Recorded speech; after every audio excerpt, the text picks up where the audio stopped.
my goodness, it's been 3 weeks. It's the end. This is the very last one of what is it now? What is it now? It's the final episode. I've got one very nice person that I've talked to in the studio. I talked to them yesterday. So we're going to be talking about a show that they did yesterday, which is available to see from now. And the link will be in the description after this. But I'm going to bring them into the studio. Here you are, me. Don't know. Two of me. Hang on. Two of me.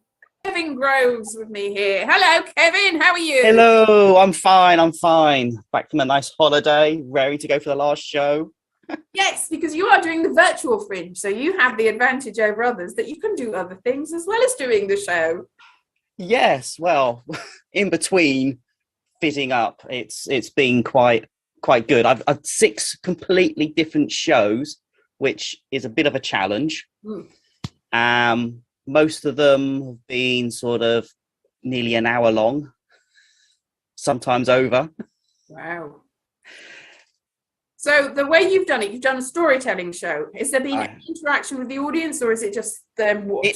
The whole point was to be in Zoom because it's nice to have some interaction with the audience.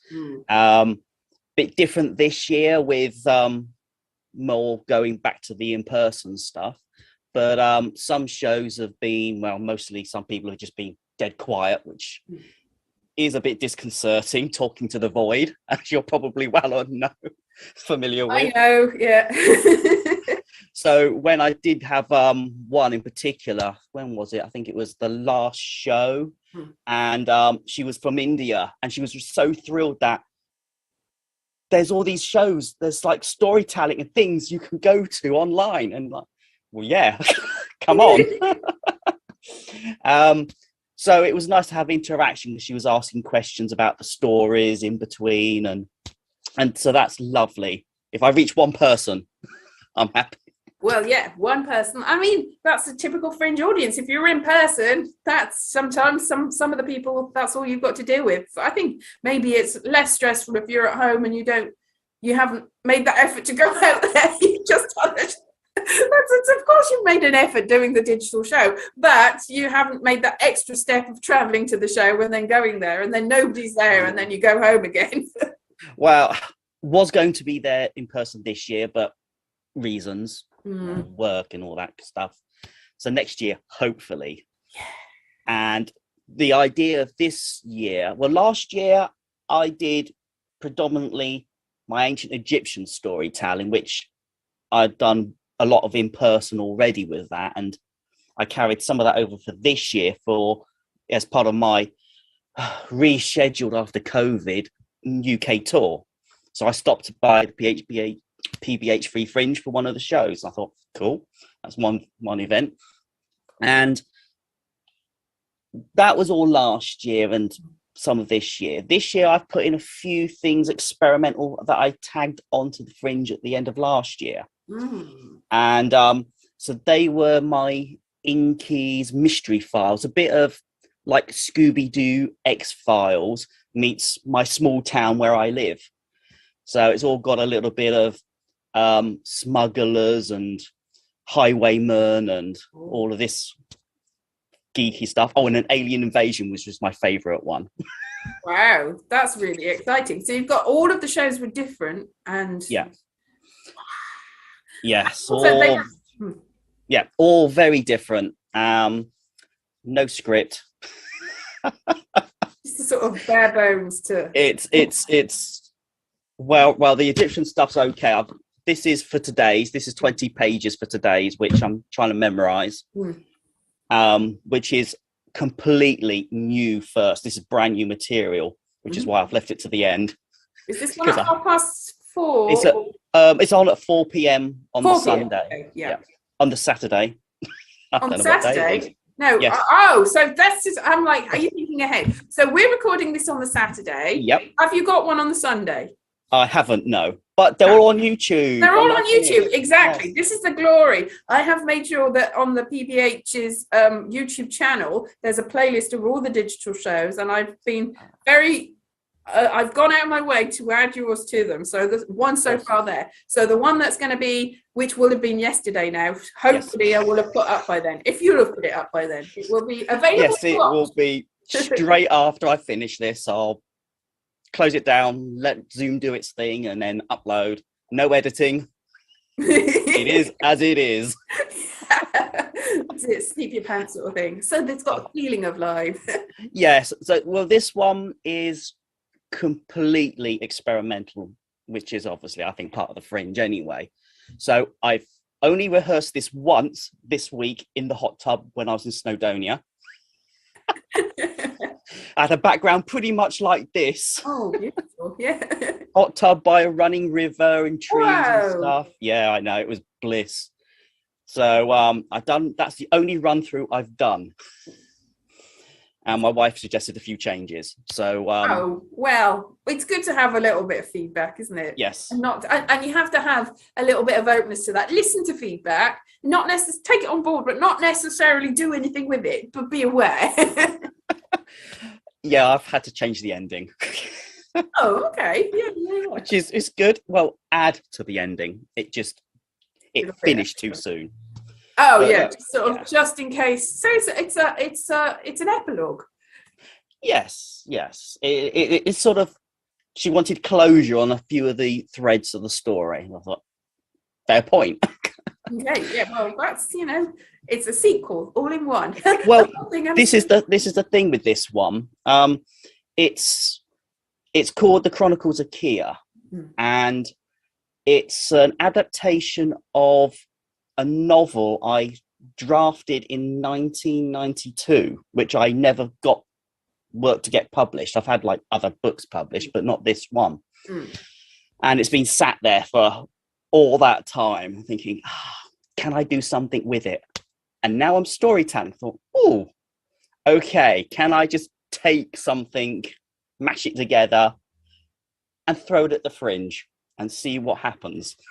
Exactly. Well, I mean, if you've got material, there's a time and a place for it. Sometimes it's just staying in a drawer for, I mean, you think of Jane Austen, a very long time before she had stuff published. And Dylan Thomas had a series of notebooks. He did all his work from the notebooks that he'd written years before. And then he decided to sell them to an archive and then realized he had nothing left to give because all his ideas were in his notebooks he'd already sold.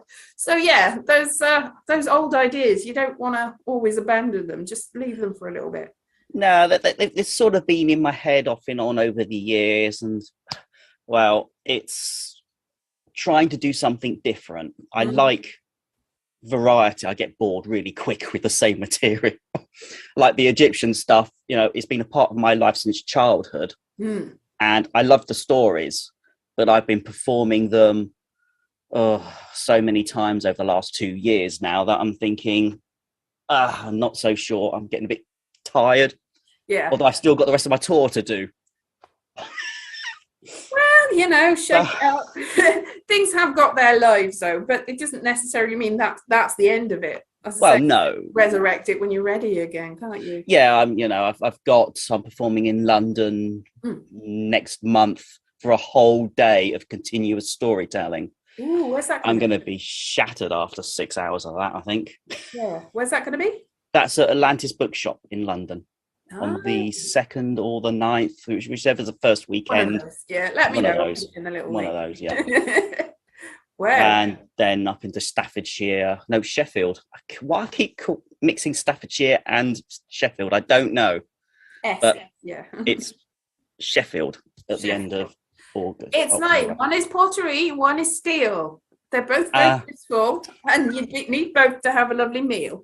Well, slight difference in distance and location, so I need to get it right. Yeah, don't go to one and then no, that would be a bit of a problem, really. No, it's good and nice to get back out into physical performance as well. I do enjoy that.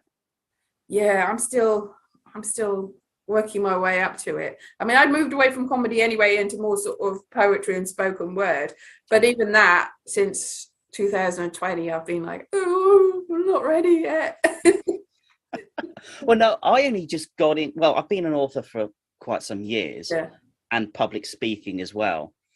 But then I went into storytelling in 2019. I got dragged in. I was doing. I went to one of the local folk nights around the corner, and did some ancient Egyptian storytelling, and it was like ancient Egyptian erotica.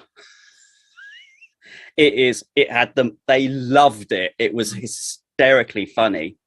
And then I got dragged into one of the local storytelling groups, performed the first in-person storytelling in, was it September or October 2019?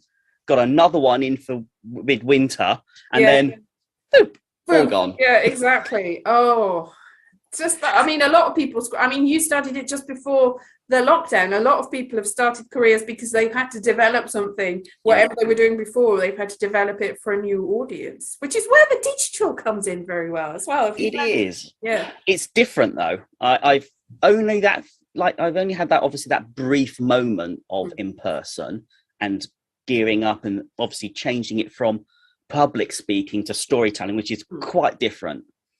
And actually, I'm finding it more enjoyable, to be honest. Then trying to change it to video, which means, I like to be expressive, so I lose all of that. I know.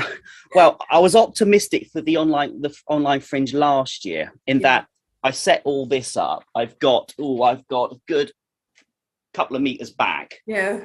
And I bought a radio mic so I could leap around a bit more. Yeah. But I chickened out last year. Oh, well, doing that set up. I mean, it does help with space, but also the way the dimensions are. I started doing TikTok lately, and it's very, because you have to have it. It's things portrait, here, and it's like, oh no, because I've tried to reuse old stuff, and I'm like, no, everything's on the corners. It's not working. I did actually do, I'm not sure, one of my Egyptian ones standing up with performance, I think a couple of weeks ago, and I really enjoyed that. I could feel I felt a lot more comfortable because I could move better. Like with it, because this is the background for the show this afternoon. Yeah. But I think it's going to be out of place with my back of my chair. Oh, you need green screen. That's what you need. You need a green chair. Well, you go in and if you go in and out too much, the camera can't cope. Oh, that's true. It's very so true. This is like the magic of theatre. It's real. It's almost real, apart from this crease here. Oh yeah, it does sort of slightly break the illusion. But as you say, the chairs, and maybe you can put some leaves or something there and make it seem like a grotto. Yeah, well, I'll just use the stool, or I might stand up, so I'll have to rearrange that and move. Whichever hand. You can pretend it's a collar, like a vampire collar. Well, I could get a cloak or something. It's. No, you don't need it. Look at that. There, look at you. Collar. Oh yes. Look at my collar. I am a storyteller. But so you got to reinvent how you do things and make it for the medium, but hey, that's life. It's I managed to get back to in person in May when I started my UK tour off in Glastonbury, and that was scary. The first time in person with an audience, I had no idea, because I'd had to reschedule it 3 times. I'd lost all the crowds. Yeah, well, especially if you only had 2 live shows before the lockdown, then that's really a debut. To go straight to Glastonbury, it's like, whoa, ambition. Well, not the Glastonbury. Not the Glastonbury, just I did apply. I did send an email but I didn't hear anything back, which was okay, because I was already double booked for another gig anyway that weekend. So I thought, do I turn Glastonbury down if they offer, or do I turn this other gig down? But no, Glastonbury town. But that was bad enough as it is. So that was a good crowd. I enjoyed that, and it was scary because I was there for like 4 days and setting up, because I didn't know the venue, so having to visit and then set up, try and advertising was shot to bits because I'd blown all my advertising budget first time round. So I was expecting no one to have a nice big hall. I had all my chairs set out. I was expecting no one. But then, yes, I had about a dozen, 13, 14, something like that show up with minimal advertising. So, it was, the build up was us getting scared. I'm not sure. Do I really want to do this? Really? Just want to give it over. And then suddenly it just clicked. And it was an hour and a half show. Well, it's supposed to be an hour and a half. It went to 2 hours with no break because they didn't want me to stop. Wow, that's good. But they were sort of keeping you captive there. It's like, They were. No, the adoration. Yeah. Well, I enjoy the stories, the Egyptian stories in particular. I got a huge fascination. So I enjoy the subject. Yeah. So, and I've got dozens of stories I could just rattle off. And so, yeah, it's nice when you find a material that you love. Oh, yeah. And you just smoothly just go into it without any kind of hours of preparation beforehand. But you say you're sort of fed up with some of it. Have you got other things on the boil? Well, I was hoping that the inky stuff over this year's Fringe would be the more interesting. As a writer, it's more interesting because it's my own material. And it's sort of sci-fi history kind of stuff. As a writer, it gives me a more scope. Whereas obviously the Egyptian stuff is already classical stories. Although I did 2 Egyptian stories this year.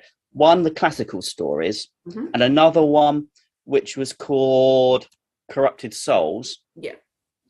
They are all my own material, original material, mixing ancient Egyptian history with tales of the unexpected. Ooh. So you've got all this little intrigue and usual. Well, I think do they all end in death? Yeah, I think they do actually. Someone dies, or at least multiple people die, as you do in Tales of the Unexpected. So that helped as a writer to do something fresh like that, but still sort of constrained. Whereas with the Inkies, I can go completely balmy. So I've got like the alien invasion one, and I've got let's see what else. I've got some Roman invasion as well, because I'm down in Deal, Dover. And so we've got lots of interesting history. I did my Halloween show, which also brings in some local history. And I think that's what the Indian lady was commenting on. Because one of the stories, I made my interpretation of how Mary Shelley created Frankenstein based on her journey through Dover. Oh, interesting. Yeah. So you've got sort of a horror. I mean, Frankenstein is science fiction, horror. Oh, yeah. Speculative fiction. It's got a lot in it. But so, do you have undercurrents of horror? Have you done the Edinburgh Horror Festival at all? No, I only recently heard of that, and I might have to scratch that itch a bit closer to home, just in case I fall flat on my face first. But I think they're open to having digital virtual stuff this year. Okay. To Ash, who's running it, and he said that they are trying to get more international stuff because they're trying to spread it out. So as well as having stuff that's actually in Edinburgh, they are looking for submissions from elsewhere. So that might be something to bear. Okay, cool. Because one of my favourite one, I did it for Jem's anonymous share show last year, and it's called Date Night. It's really quite a funny one. I did actually upload to BBC Sounds Upload, and they put it on the local radio, which I was really quite thrilled about. That's pretty cool, yeah. I think they might, I might, okay, I might give that one a go. You never know. I think all avenues for exploration, especially now, you need to find ways to go forward and places to be and things to do. Wow. Yeah, I'm really not sure how sort of in-person stuff's going to play out over the next year. I think it is still tricky. Yeah, I think hybrid performances will be something. I mean, even with just meetings and stuff, I've got things that are starting to get back to real life meetings that aren't necessarily performance, that you're like, well, we still need to have that virtual digital aspect, because not everyone is going to make it to these meetings or want to, really. And the same with performance. Well, that's it. I've still not gone back to the office either now, and I'm probably never going to go back. So, yeah. And I lost 2 of the venues I had for my UK tour, and they weren't particularly big. So obviously they're not going to survive, and a lot more are going to struggle and be a bit more risk averse about trying to get the crowds in. So they're not going to probably experiment on the likes of me, where storytelling isn't as popular, say, comedy to put on.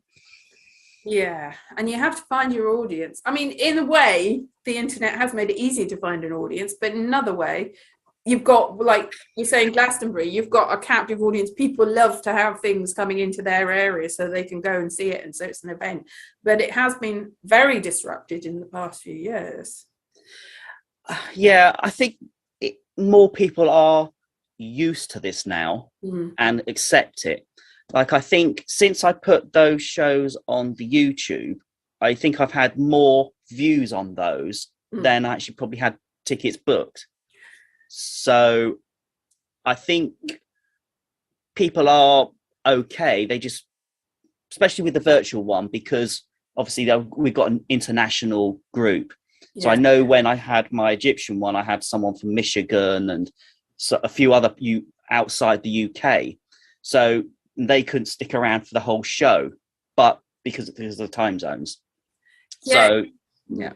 Exactly. I mean, the most I've ever performed to is probably about 200 in one go. But then the most I've had for a video is 1,600,000. So it's like, it's less effort to get more people. It just started to become like, what am I doing this for at some point?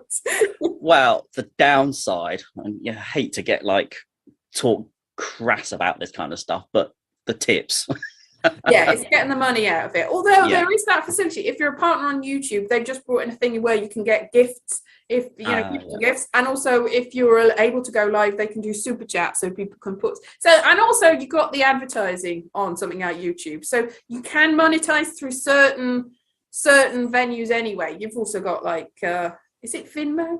I don't know. Oh, Venmo, yeah. You've got ways of going around it, but people, it's difficult. Isn't it? It's difficult to know, because you want to encourage people to pay for content, but you don't want to, especially with cost of living, you don't want to go, I'm charging 30 quid. It's like, well, I'm not going to come then.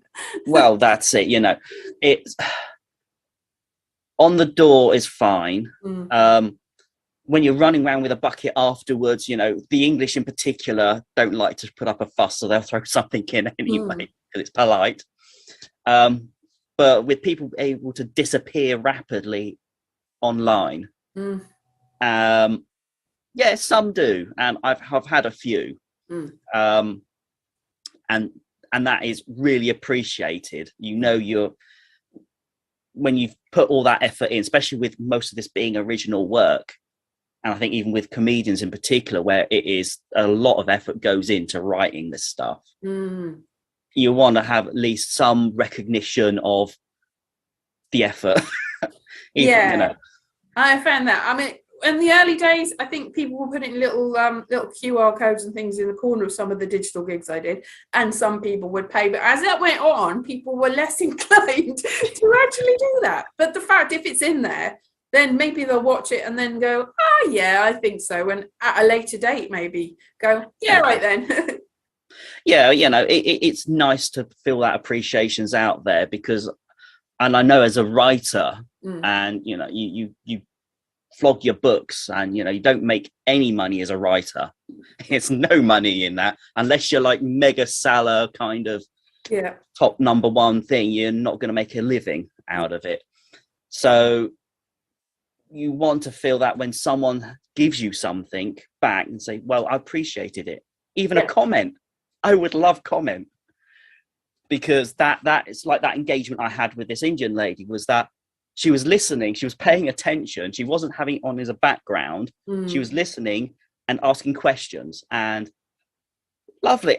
It really helps as a writer to say, well, I want to pursue this more because somebody is at least interested.